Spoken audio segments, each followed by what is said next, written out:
Bob, an undertaker, recently came home with a black eye. His wife asked him, "What happened to you?" "I've had a terrible day," says Bob. "I had to go to a hotel where a guest had died in his sleep. When I got there, the manager said they couldn't get him into a body bag because he had a huge erection. Anyway, I went up, and sure enough, there was this big naked man lying on the bed with a huge erection. So I grabbed his erection with both hands and tried to bend it in half." "I see," said the wife. "That must have been terrible, but how did you get the black eye?" Bob replied, "Wrong room."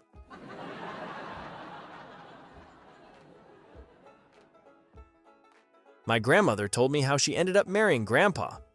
She was in her 20s, and the man she was dating left for war. "We were in love," she recalled, and wrote to each other every week. "It was during that time that I discovered how wonderful your grandfather was." I asked her, "Did you marry Grandpa when he came home from the war?" "Oh, I didn't marry the man who wrote the letters. Your grandfather was the mailman."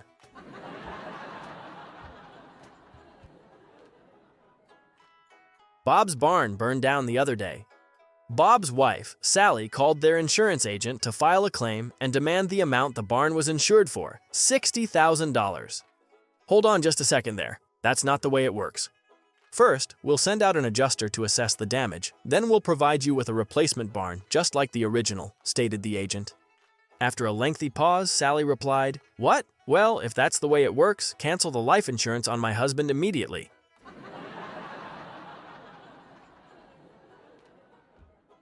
A blonde goes to her doctor and says that every time she drinks a coffee, her eye hurts. The doctor prepared her a hot, fresh cup of coffee to see what really happens. She took a sip of the coffee and screamed, "Ouch, that hurts!" The doctor said, "I know your problem." The blonde asked, "Is it bad, doctor?" The doctor replied, "No, you just need to take your spoon out of your cup before you drink your coffee."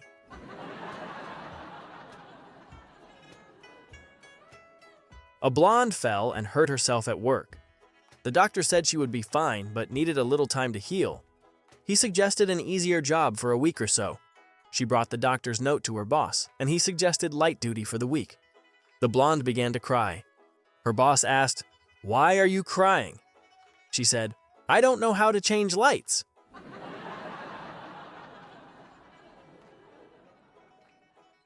Maureen's husband, Patrick, was a typical Irish male chauvinist. Even though they both worked full-time, he never helped around the house.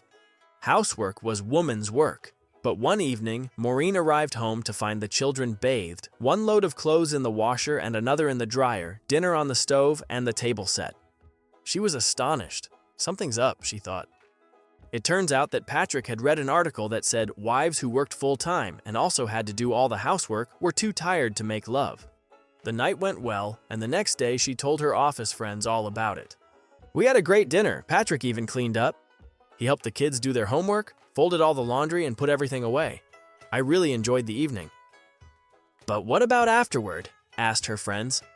She replied, "Oh, that was perfect too. Patrick was too tired."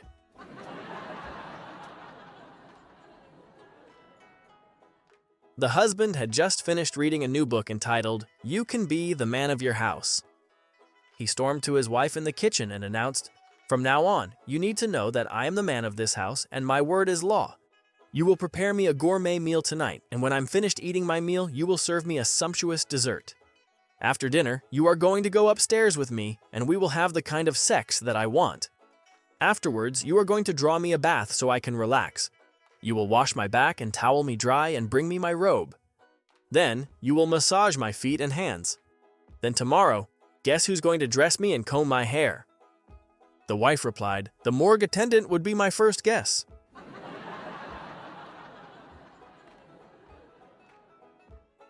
Ted was going bald, there was no two ways about it. Trying to cheer him up, his wife Barbara bought him a toupee. Barbara was very excited to show off her new husband, so she was thrilled when one of their friends invited them to a party at their house. It was later that night after the party that Barbara found Ted lounging around on the couch looking depressed. "What's wrong, honey?" said Barbara, sitting down on the couch next to him. "I didn't enjoy the party at all," complained Ted. "I was so self-conscious I felt like everyone was able to tell I was wearing a toupee." "Oh, sweetie," said Barbara, patting Ted's knee. I'm sure nobody was able to tell. In fact, all of the people at the party that I told were all surprised.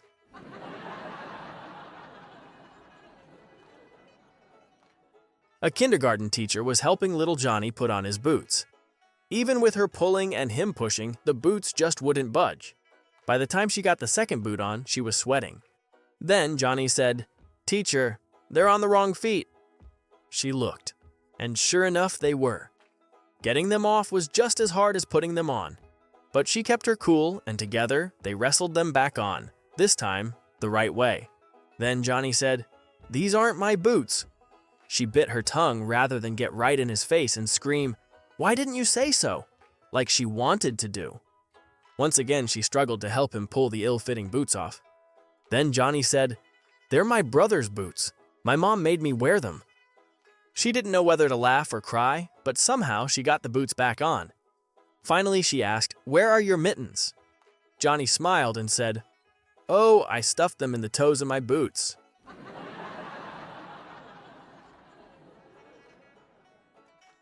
A man became sick. He consulted many multi-facility hospitals, but still couldn't get cured. He was sad. Then his wife advised him, "Why don't you consult a veterinary doctor?" He was shocked. He screamed at her, "Are you mad? Why should I see a veterinary? I'm not an animal." She replied softly, "Nothing happened to me. It is you who have a problem. You wake up early in the morning like a cock, take a half bath like a crow, eat something like a monkey, then run to the office like a racehorse. You work like a donkey. There you scream to your juniors like a wild bear. In the evening, you reach home and bark at us like a dog. Then you eat like a crocodile. You go to bed and sleep like a buffalo. That's the reason why I asked you to meet a veterinary doctor." The man was shocked. He just sat there staring at his wife. The wife asked, "Why are you looking at me like an owl?"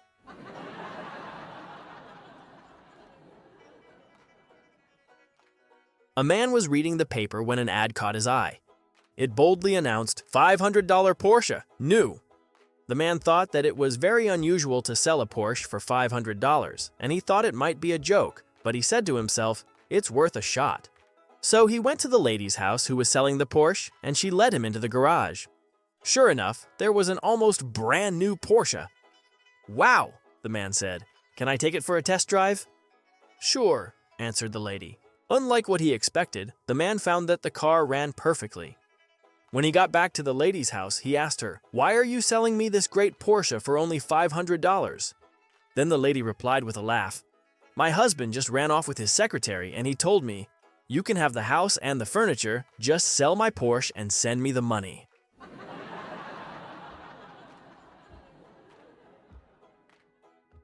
Wayne was returning home from a business trip, bags in hand, and slowly making his way to his vehicle in the crowded airport garage.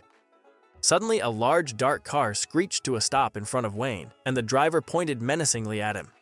"Get in," the driver ordered. "I'll take you to your car." Startled, Wayne took a step backward. "Ah, no thanks," he answered. "I can get there myself."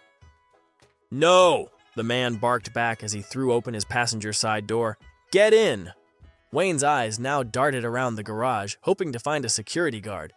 Just then, the driver's face softened. "Please," he said, "I've been driving up and down for 2 hours. I can't find a space to park, and I want yours."